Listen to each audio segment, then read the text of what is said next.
Abramos nuestras Biblias en el profeta Isaías, o como dijeron los antiguos, abramos nuestras Biblias en el Evangelio según Isaías. El Evangelio según Isaías, capítulo 53. Y vamos a leer del versículo 1 al versículo 12. Isaías capítulo 53, versículo 1 al versículo 12. Así dice la palabra de nuestro Dios. ¿Quién ha creído a nuestro anuncio? ¿Y sobre quién se ha manifestado el brazo de Jehová? ¿Subirá cual renuevo delante de él? Y como raíz de tierra seca, no hay parecer en él ni hermosura. Le veremos, mas sin atractivo para que le deseemos. Despreciado y desechado entre los hombres, varón de dolores, experimentado en quebranto. Y como que escondimos de él el rostro, fue menospreciado y no lo estimamos. Ciertamente llevó él nuestras enfermedades y sufrió nuestros dolores. Y nosotros le tuvimos por azotado, por herido de Dios y abatido. Mas él herido fue por nuestras rebeliones, molido por nuestros pecados. El castigo de nuestra paz fue sobre él, y por su llaga fuimos nosotros curados. Todos nosotros nos descarriamos como ovejas, cada cual se apartó por su camino, mas Jehová cargó en él el pecado de todos nosotros. Angustiado él y afligido, no abrió su boca.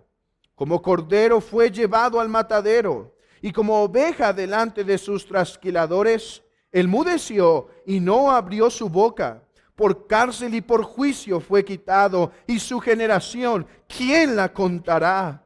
Porque fue cortado de la tierra de los vivientes, y por la rebelión de mi pueblo fue herido. Y se dispuso con los impíos su sepultura, mas con los ricos fue en su muerte.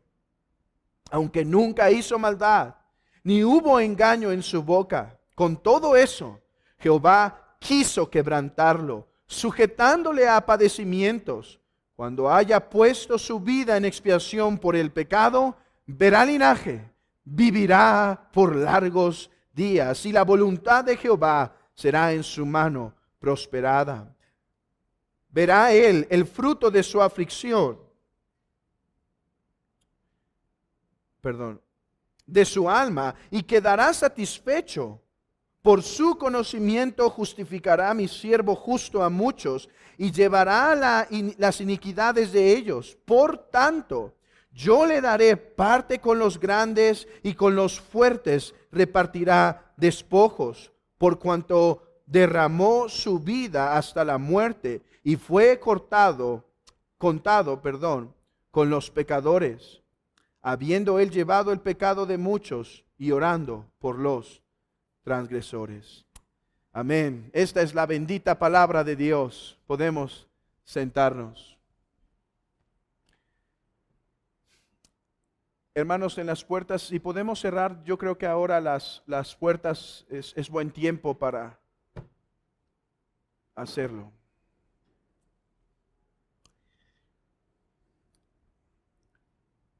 El día de hoy, mis hermanos y amigos, les vengo a hablar de un grande y excelso rey. Un rey sin igual. Un rey con una corona que nunca perece. Un rey eterno. Un rey cuyo dominio se extiende no a un país, sino al mismo cosmos. Un rey poderoso, tan poderoso que crea las cosas que no se ven. Un rey con un trono impecable, es blanco, puro, más que la nieve su trono. Un rey con un báculo, cuyo nombre de justicia está grabado sobre él. Un rey que nunca verá muerte, nunca verá más muerte. Un rey excelso, alto y sublime. Un rey que recibe alabanza día y noche. Es de él que te vengo a predicar el día de hoy. Pero rey que durante un tiempo fue sin majestad. Rey sin majestad es de quien te vengo a hablar el día de hoy. Habiendo expuesto el lamento de Isaías, el lamento que dice, oh, cuán pocos han creído a nuestro anuncio. Ahora el profeta pasa de expresar su lamento a explicar por qué los hombres rechazan a Cristo. Déjenme intentar hacer un hilo de pensamiento de tal forma que nadie esté extraviado en donde estamos. Jehová, se nos dijo en el capítulo 52, salvaría al pueblo de Israel de sus pecados, los rescataría, los liberaría del yugo de esclavitud. No obstante, lo haría por medio de su brazo fuerte. ¿Y quién es este brazo fuerte? El así llamado siervo de Jehová, quien es Dios verdadero de Dios verdadero. Este siervo de Jehová vendría a salvar, vendría a lograr la salvación del pueblo. Este siervo, se nos dijo, triunfaría. O sea, Dios lograría dar la salvación que estaba prometiendo por medio de este siervo. Dice la Escritura que este siervo sería prosperado. Escuchen lo que dice el versículo 13 del capítulo 52. He aquí que mi siervo será prosperado, y por lo tanto sería engrandecido y exaltado. No obstante, y para la maravilla de Isaías, este siervo sería rechazado por muchos.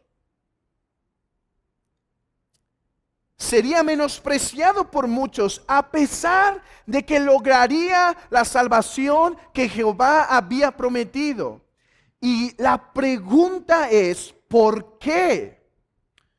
¿Por qué este siervo sería menospreciado si logró la salvación, si logró conquistar la salvación? La respuesta es, por causa de la gran humillación por medio de la cual él salvaría. El siervo de Jehová no vendría en primera instancia como un conquistador de guerra, sino en su forma más humilde, para así redimir al pueblo. Dice un puritano, es la bajeza de Cristo y la falta externa de tanta pompa y de un árido esplendor. Ese es el gran prejuicio por el cual los reinos de este siglo rechazan al Salvador. Por eso se lamenta el profeta. ¿Quién ha creído nuestro anuncio? Esto es, cuán pocos han creído. Esto es una desgracia, porque si el siervo de Jehová trajo salvación, pero lo menosprecian, eso quiere decir que todos los que lo menosprecian no reciben la salvación. Pero repito, ¿por qué lo menosprecian? La razón es esta: por causa de su bajeza, por causa de su humillación.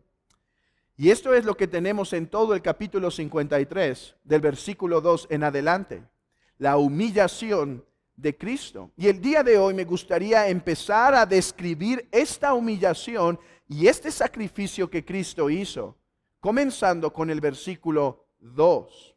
Dice así: subirá cual renuevo delante de él, y como raíz de tierra seca.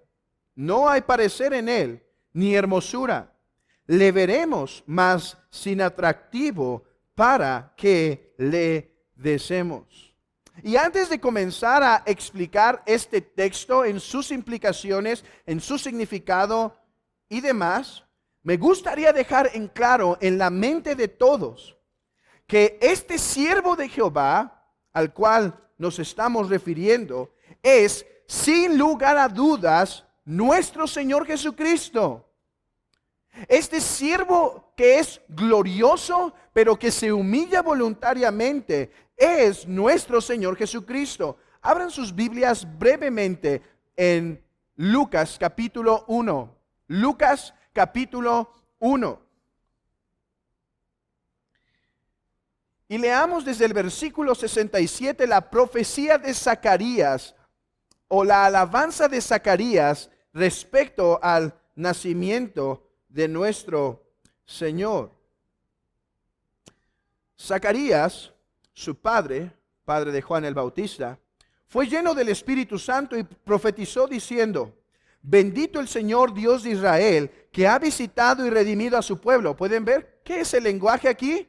Liberación, redención, lo mismo que se profetiza en Isaías 52. Ok.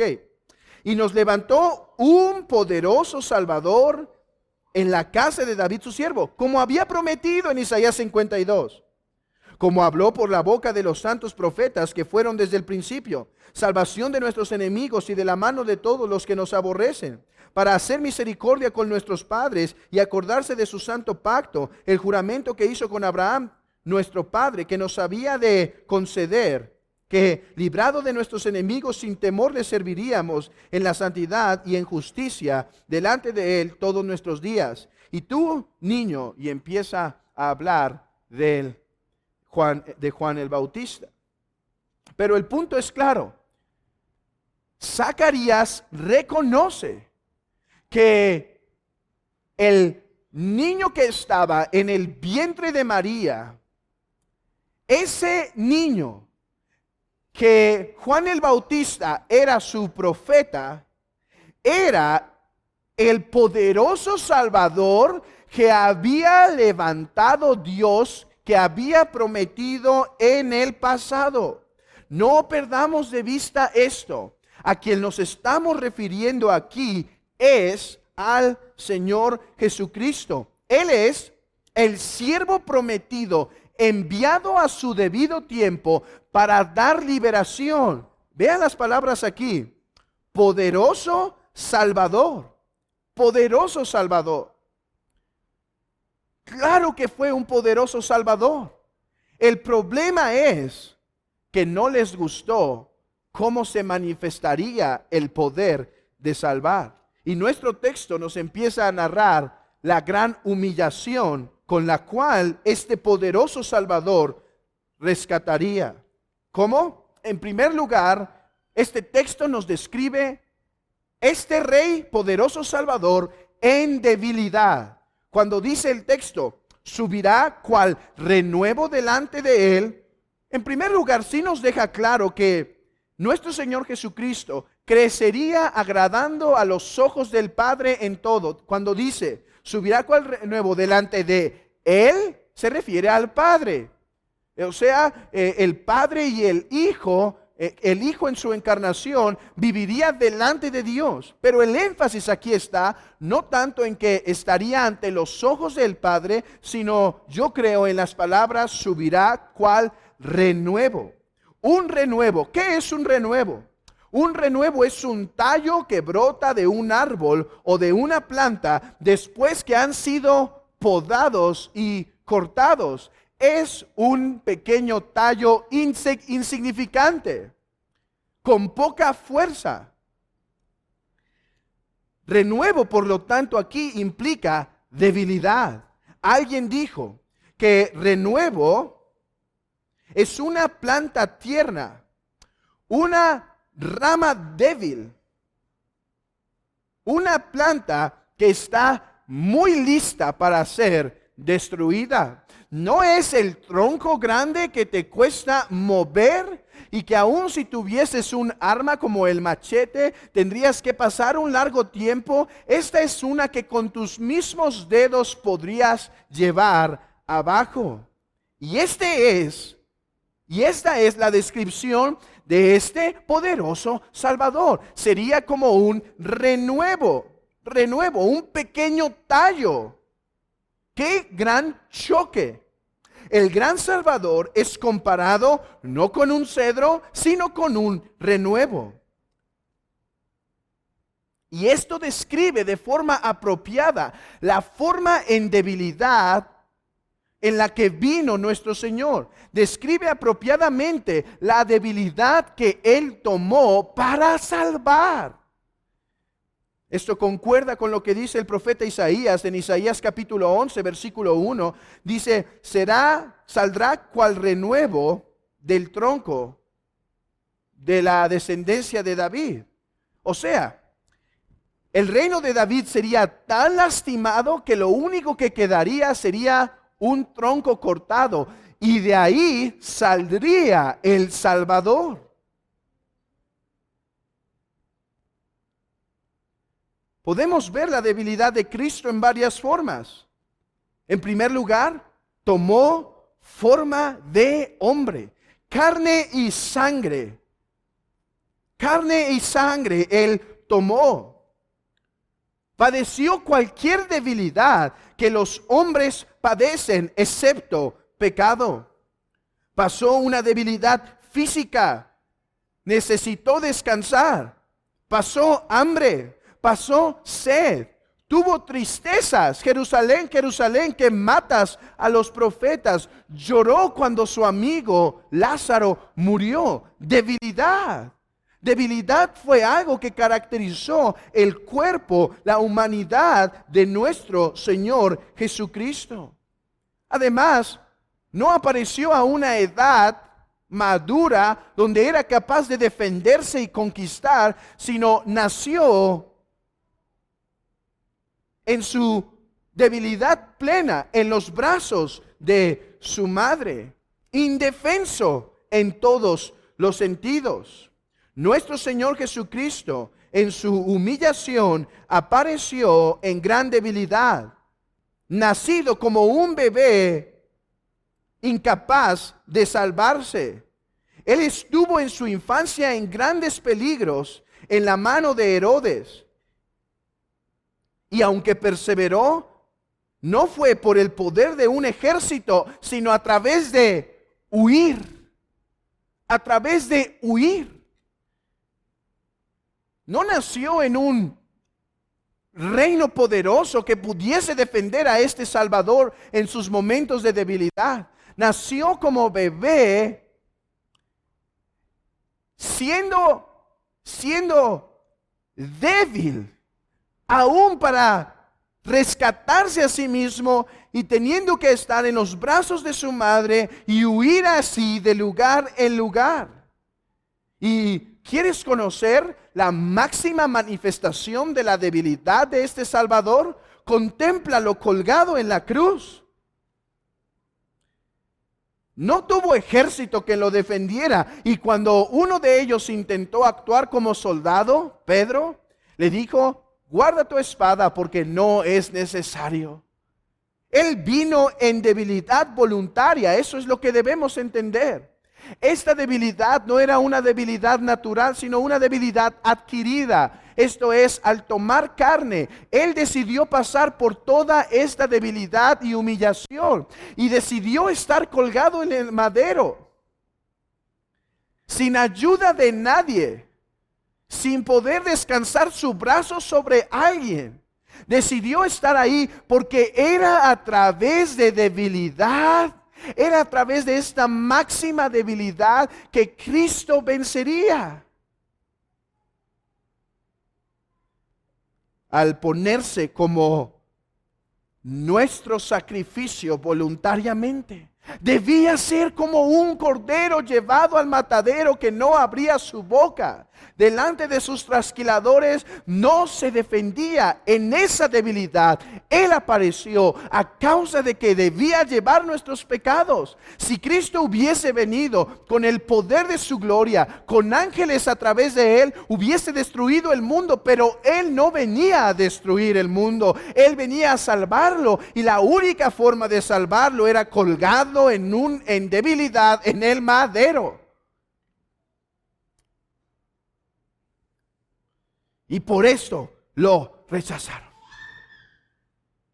Cuando lo vieron colgado en el madero, la gente pasaba y movía su cabeza. ¿Y saben qué decía? No decía que le ayudaba a Dios, pues ahora que lo rescate. No podían soportar que el poderoso Salvador fuese aquel que estaba colgado en un madero.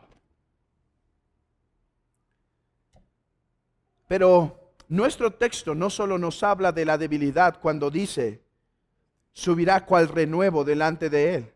También nos habla de la bajeza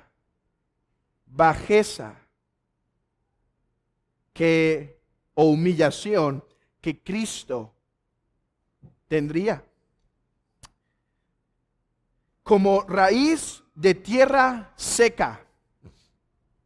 Como raíz de tierra seca. ¿A qué se refiere esto? Tierra y raíz nos hablan de un medio ambiente apropiado o inapropiado para florecer.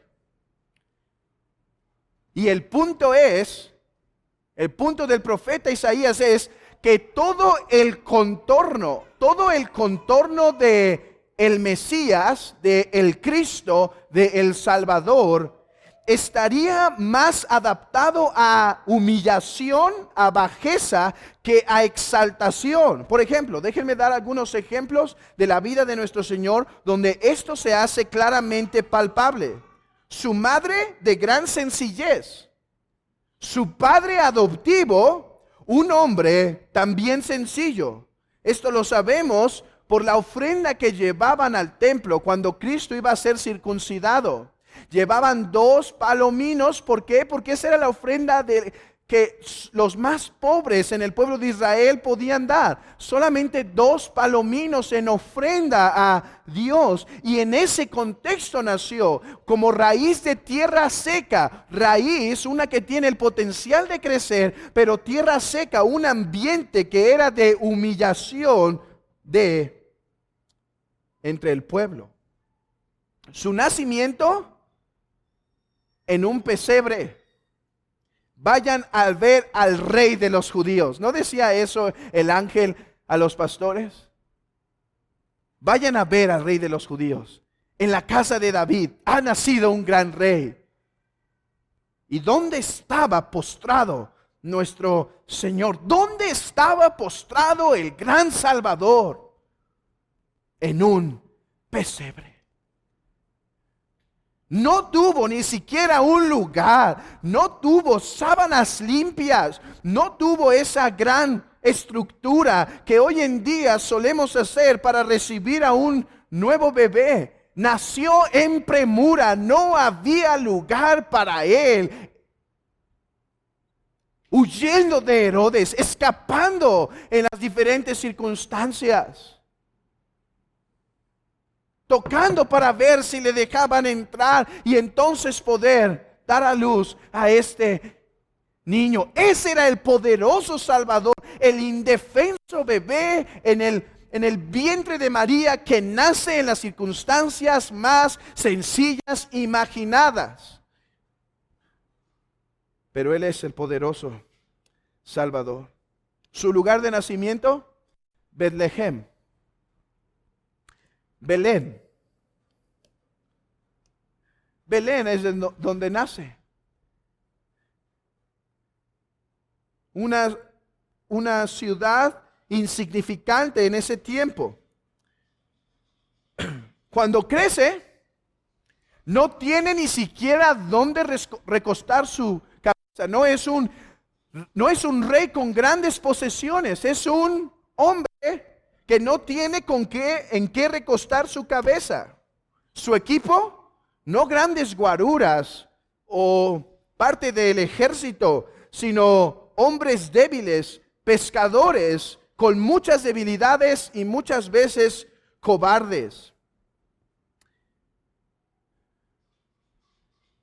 ¿Y lo quieres ver humillado? ¿Lo quieres contemplar en su plena humillación? Contémplalo en esa cruz, coronado, no con la corona que él ciertamente merecía, pero con corona de espinas. No con brazaletes de oro sobre sus manos, sino clavos que lo hacían sangrar. No con vestiduras de gala, sino su única vestidura era su piel destrozada. ¿Quieres ver su humillación? En la forma más grande posible, siendo muerto, siendo castigado como un mismo ladrón, al lado de ladrones, de la forma más baja posible.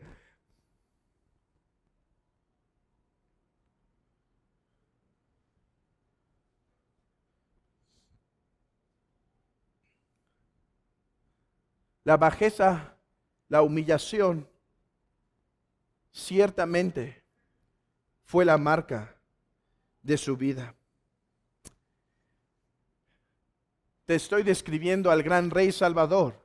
¿Qué opinas de este gran Rey y Salvador? ¿Lo conoces? ¿O lo rechazas porque no puedes contemplar a este poderoso Salvador colgado en el madero? ¿Te estorba? ¿Te incomoda? ¿Te molesta escuchar esta realidad? Que el que estaba colgado sin hacer nada por sí mismo, claro que podría mandar a una legión de ángeles destruir. Y si 2 ángeles destruyeron Sodoma, ¿qué podían hacer una legión? Pero Él decidió venir en humillación voluntaria, en la bajeza más grande, porque, oh pecador, entiende esto. La única forma en la cual tú y yo podemos estar en paz con Dios es cuando nuestros pecados son castigados y en Cristo fueron castigados. Por eso vino en grande humillación. Pero, amada iglesia, déjame llevar tus pensamientos brevemente a un sublime pensamiento a la luz de esta humillación y de esta debilidad. Dijo Charles Spurgeon lo siguiente: los laureles de Cristo, mis amados, en aquel día nadie le dirá, nosotros te los prestamos. Spurgeon dice, a la luz de que Él se desarrolló en un ambiente de tierra seca, pero no obstante floreció como un árbol que dio fruto, eso nos hará decir en aquel día, todo fue hecho por su propio brazo. Nadie le ayudó, ningún hombre influyente le hizo ascender a donde está. Él por su propio brazo llegó a ese estado de gloria y bendición. Por eso dice Spurgeon, los laureles, aquellos laureles que cuelguen de Él, mis amados, en aquel día nadie les dirá, nosotros te los prestamos. Cuando Él venga en gloria, ninguno de sus amigos le podrá decir eso. Oh Rey, tú me debes a esa joya en tu corona a mí. Ninguno va a murmurar entre ellos mismos que Él es honorado o Él es adorado debido a que ellos fueron sus soldados, a que ellos pelearon con Él. No, ninguno en aquel día va a hablar eso. Todos en aquel día dirán, Él lo consumó. Él lo realizó. Nadie merece la gloria, nadie merece la honra, sino aquella raíz de tierra seca. Esa raíz que floreció en medio de las circunstancias más adversas. Pero déjame seguirte describiendo la no majestad del gran rey. Yo te vengo a hablar de un rey, pero un rey que fue sin majestad, un tiempo en debilidad, un tiempo en humillación y por último, un tiempo en impopularidad. Sin popularidad. Lean conmigo el versículo 2 que dice: no hay parecer en él ni hermosura. Le veremos, mas sin atractivo para que le deseemos. Muchos interpretan este texto como si Isaías estuviera diciendo que la apariencia física de nuestro Señor era nula. O sea, que no era un hombre apuesto. Yo realmente creo que esa interpretación es incorrecta. ¿Por qué? No porque afirme lo contrario, que nuestro Señor era un hombre apuesto físicamente hablando. Digo que es incorrecta porque simplemente no creo que Isaías nos quiera decir si era apuesto o no. Cuando dice que no tenía belleza o era sin atractivo, no creo que se refiere a su persona física. ¿Cómo era físicamente? No lo sabemos. Estoy inclinado a decir que su apariencia era muy sencilla. A diferencia de Saúl, que sobresalía de sobre todos y llamaba quizá la atención, o aún de David, que era un hombre que también naturalmente atraía quizá la vista de algunos. No obstante, yo creo que era un hombre de un aspecto sencillo.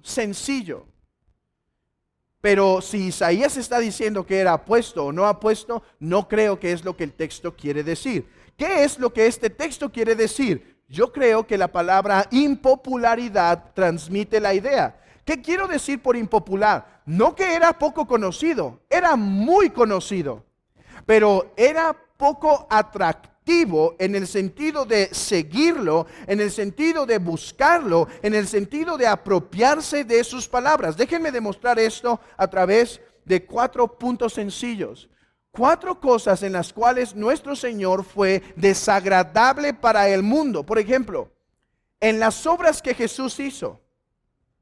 Es cierto que en cuanto a los milagros, Jesús fue regularmente bien aceptado. No obstante, hubo algunas ocasiones en las cuales prefirieron que se fuera de sus terrenos. ¿Recuerdan cuando saca el demonio de uno que estaba en cadenas en una cueva y manda los demonios a los cerdos? Salen de la provincia y ¿qué le dicen? Entonces todo el pueblo salió a ver a Jesús, popular, y le pidieron que se fuera de esa región, impopular. Vete, no te queremos con nosotros. Además, ¿no rechazaban los fariseos las obras de Cristo? Hermanos, los fariseos eran muy populares. Para nosotros nombramos el nombre de fariseo y naturalmente sentimos repulsión, pero en ese tiempo eran los buenos, ¿sí? Porque estaban los saduceos, estaban los celotes, estaban los publicanos. Los saduceos eran aquella élite del pueblo de Israel que gobernaba las cuestiones del templo y eran muy corruptos, porque para que alguien estuviera en el templo se tendrían que estar haciendo ahí sobornos con los diferentes gobernadores, los que llegaban a conquistar.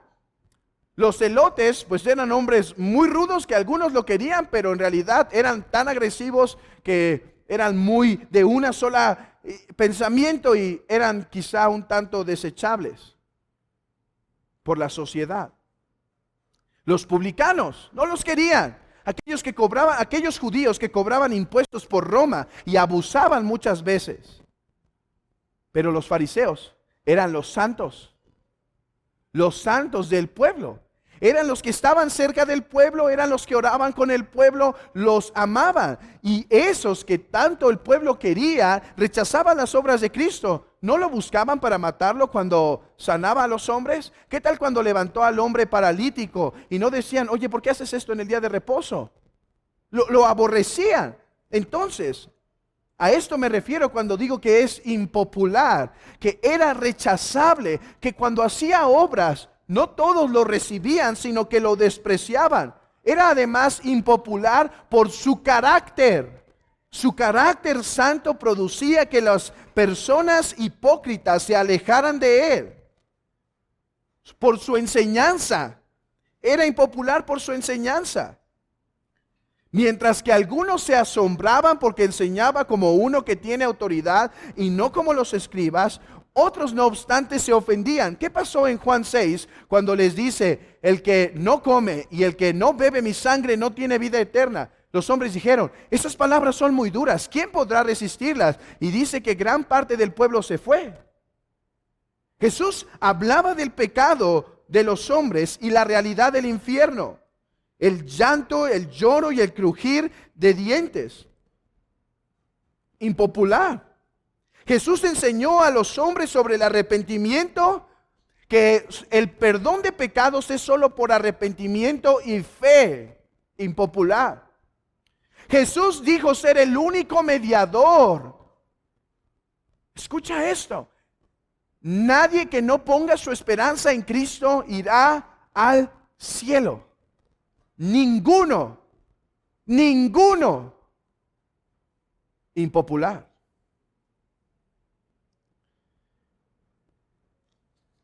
Jesús dijo, aún a sus oyentes muy cercanos, si no os arrepentís, vosotros pereceréis igualmente. Jesús confrontó a los hipócritas, aquellos que estaban cerca, pero su corazón estaba lejos. Impopular. ¿Saben? En aquella escena de Juan 6, al final solo se quedó con sus 12 y dice, ¿también se quieren ir ustedes? Él sabía, porque a los suyos vino, mas los suyos no le recibieron. Y en última instancia, no solo era impopular por su enseñanza, por su carácter, por sus buenas obras y milagros, además se volvió el más impopular por causa de su obra expiatoria. Si algo hizo impopular a Jesús, pero que es impopular, no es que muchos, no es necesariamente que no lo conozcan. Cuando Jesús fue crucificado, yo creo que toda Palestina supo respecto a él. Impopular es que conociendo lo rechazan. Conociendo lo rechazan. La cruz es lo que más lo hizo impopular. ¿Qué pasó cuando estaba en la cruz y el escrito que puso, se le puso arriba de su cruz, decía, es crucificado, arriba de la cruz se ponía la razón de su juicio. ¿Y qué pusieron ahí? Por ser rey de los judíos. Por ser rey de los judíos. No lo pudieron soportar. Pablo confirma esto. La gente no quiere ver la cruz. La gente no quiere contemplar la cruz. Pablo dice, para los judíos es un tropezadero.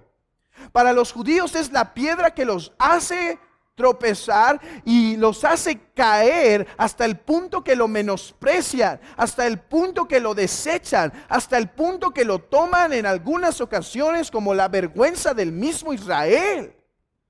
Para los griegos, locura. Esta es la no majestad del gran rey, su debilidad, su humillación, su impopularidad. Este es el gran rey del que te vengo a hablar en esta mañana, oh pecador. ¿Qué harás con este gran rey sin majestad? Él vino sin majestad porque la única forma en la cual él podía rescatar a las ovejas miserables pecadoras que se desviaron fue si él sufría el castigo de esas ovejas. Él tuvo que venir con carne y sangre para rescatar rescatar a aquellos de nosotros que estábamos en carne y en sangre. ¿Qué harás con este gran rey sin majestad? ¿Lo seguirás menospreciando? ¿Lo seguirás rechazando? ¿Lo seguirás considerando débil como para salvarte? ¿Demasiado humillado como para poder poner en él su confianza? ¿Demasiado impopular como para poder descansar en él? Oh, ¿sabe esto, pecador, que en su debilidad él vino a salvarnos? Su humillación fue para rescatarnos. Su impopularidad es el gran tropezadero de los hombres. Porque si tú lo rechazas en tu corazón, rechazas al único Salvador. Y esa es una gran desgracia. Una gran desgracia.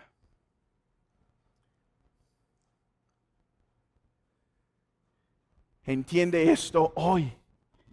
Él vino en tal humillación para rescatar a su pueblo. La humillación era parte necesaria al sacrificio. Por eso dice el apóstol Pablo, que tengamos ese sentir que hubo en Cristo Jesús, el cual siendo en forma de Dios, no estimó el ser igual a Dios como cosa que aferrarse, sino que se despojó a sí mismo, tomando forma de hombre. Y estando en la condición de hombre, se humilló a sí mismo, haciéndose obediente hasta la muerte y muerte de cruz. Se humilló a sí mismo. Pecador, ¿sabe esto? Este rey es rey de majestad, es rey eterno, es Dios de Dios. Rey que habita con el Padre y con el Espíritu desde toda la eternidad. Rey que tiene vida de sí mismo. Rey bello, rey satisfecho sin ti y sin mí. Pero rey que decidió venir sin majestad para poder salvarte de tus pecados. ¿Qué harás con este rey sin majestad? ¿Lo rechazarás? Es cierto, déjame te digo algo. Ya no vive más sin majestad. Oh, Él resucitó, fue llevado a los cielos y ahora coronas tiene sobre su cabeza. No más andrajos, ahora tiene vestiduras blancas, largas como un verdadero rey. Su trono blanco, todo de oro, de las más bellas piedras. Hoy está exaltado, sus cantores ángeles, de las más excelsas voces. Su cetro de justicia. Perfecto es todo él. Oh, nuestro amado es todo perfecto. Y tú dirás, ¿por qué me predicas? ¿Por qué me predicas al rey sin majestad? Si ahora está en su más grande majestad. Porque para que vivas con el rey de majestad, lo debes recibir en primer lugar como el rey sin majestad. Por eso dice el apóstol Pablo, yo predico, ¿a quién? A Cristo y este crucificado. No puedes recibir el cetro de misericordia del Rey en majestad si no recibes al Rey sin majestad. No puedes habitar junto con Él en las moradas celestiales si no abrazas primero el madero. Oh, que tu corazón hoy se exprese en estas palabras.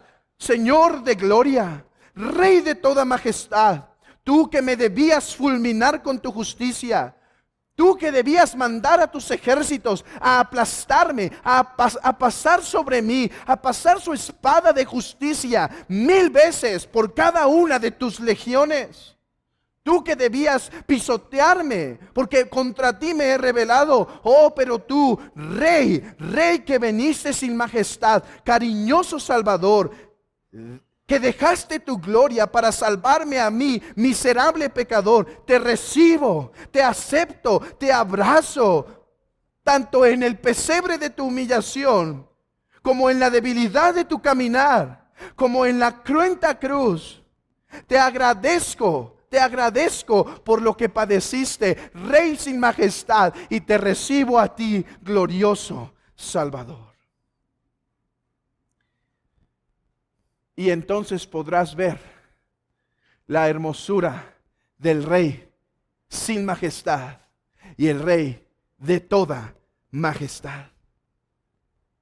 La proclamación de la iglesia de Cristo, aún contemplándolo en la dura cruz, es: cuán hermoso es mi amado.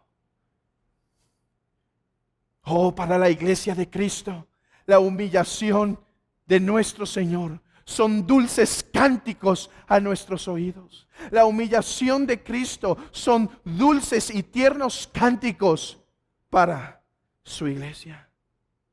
Porque fue por esa grande humillación que el Salvador nos hizo suyos. A ese Rey te predico hoy.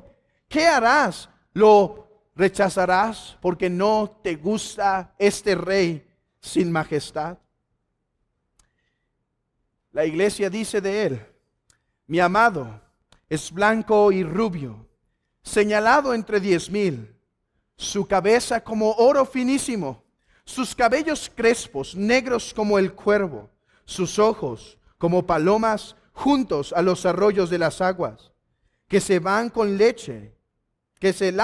leche y a la perfección colocados, sus mejillas como una era de especies aromáticas, como fragantes flores, sus labios como lirios que destilan mirra fragante. Oh, su pesebre excelso, su humillación gloriosa, sus clamores de debilidad en la cruz: tengo sed.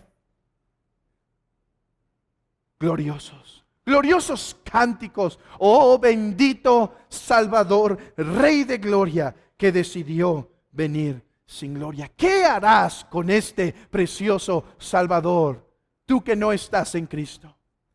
¿Seguirás rechazando a este Rey de gloria que vino sin majestad? ¿O lo abrazarás por la fe? Sí, ese madero sangriento lo abrazarás diciendo: sé tú bendito, Salvador eterno. Oh, iglesia de Cristo, cuántas palabras de consuelo y de aliento proceden de aquí para ti, amada iglesia. Porque tanto como fue la cabeza, así es el cuerpo. Así como Cristo vino en humillación, así la iglesia hoy camina en humillación, esperando un día la glorificación. Por ejemplo, Cristo vino en debilidad. ¿Y qué es la iglesia? Hermanos, ¿no es la iglesia débil? ¿No son nuestras armas débiles? No usamos espadas, no tenemos escudos.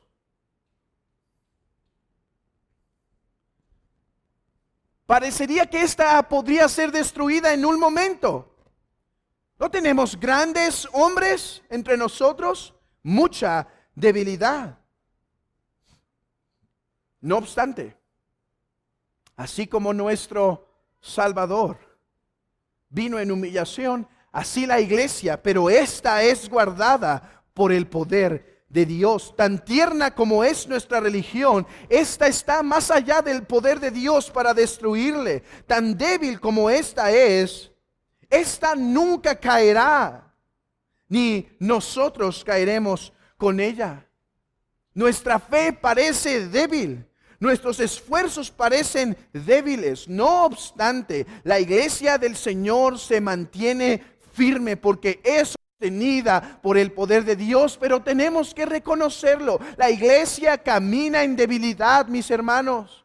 No hay muchos grandes y poderosos. La iglesia camina no solo en debilidad, también en humillación.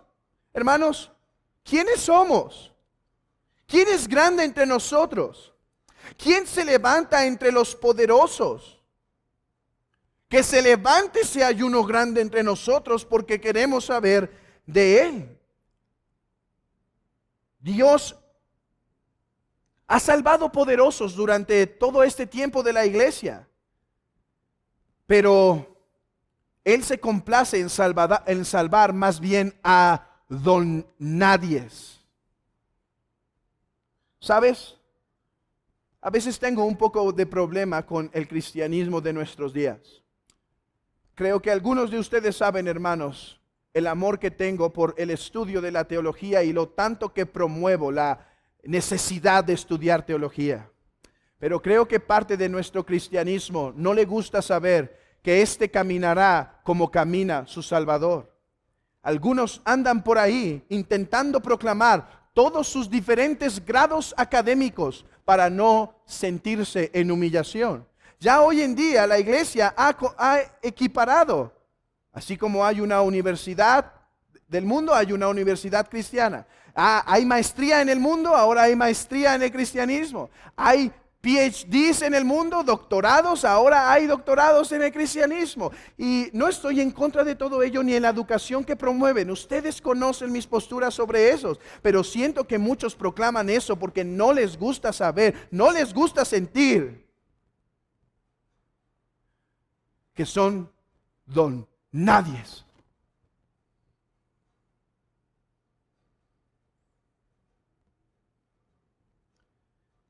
Oh, pero Dios eligió pecadores miserables, don nadies del mundo, para conquistar al mundo. Hermanos, eligió pescadores. Eligió pescadores para trastornar el mundo. La iglesia caminará en debilidad y esta será en humillación también. Dios escogió a estos hombres aquí hoy en día para seguir avanzando, para avergonzar. Escogió a lo débil para avergonzar a lo fuerte. Escogió a lo necio para avergonzar a los sabios. Escogió a los que tienen un nombre. No escogió a los que tienen un nombre, escogió a los que no tienen nombre para avergonzarlos. Él se complace en esto. Su iglesia es excelsa, pero no por aquellos que la componen, sino por aquel que los ha lavado a ellos. Esa es la iglesia del Señor. Y hermanos, así va a caminar. Esta también será impopular hasta el final. Porque así como la cabeza, así el cuerpo. Eso lo veremos pronto en Juan 15. Saben que si a mí me menospreciaron, también a ustedes los van a menospreciar. La iglesia impopular, hermanos. No intentemos ganarnos la aprobación del mundo. No me interesa y no nos debe interesar. ¿Qué predica la iglesia? Amigo, ¿sabes qué vas a escuchar aquí domingo tras domingo? Esto. Dios es justo, tú eres un pecador, yo también.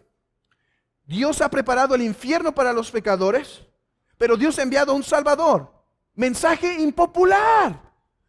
Porque hay solo un mediador, solo uno, y si no te rindes a Él, y si no le besas la mano, y si no te entregas totalmente a Él, perecerás en tus pecados. No importa cuánto te vistas externamente de tu religión, si no te rindes a Él, perecerás. ¿Qué predicamos? La iglesia, su importancia, la necesidad de la entrega, la necesidad de la santidad, la necesidad de la disciplina de la iglesia, la necesidad de ser celoso en las cosas de la iglesia. Impopular. Esta iglesia ha llegado a ser impopular. No solo en el mundo, aún entre el mundo cristiano que se dice querer seguir a Cristo. Pero a eso hemos sido llamados. En el momento que intentamos ser agradables e influyentes en el mundo e intentarle caer bien a todo este falso y aguado cristianismo del cual nuestro mundo está repleto, desde ese momento dejamos de caminar como nuestro Señor. Hermanos, no estamos en este mundo hoy para ser grandes. La iglesia es débil, pero con un poderoso Salvador. La iglesia camina en humillación, pero esperando la gloria. La iglesia es impopular, pero bien conocida para con Dios. Hermanos, que nunca intentemos cambiar nuestras pisadas, de las cuales nuestro Señor Jesucristo ya nos dio ejemplo. No caigamos en usar los trucos del mundo para hacer una iglesia fuerte. Usemos nuestras armas. ¿Espadas? ¿Escudos? No. Nuestra Biblia y unos cuantos hombres locos que salen a predicar frecuentemente.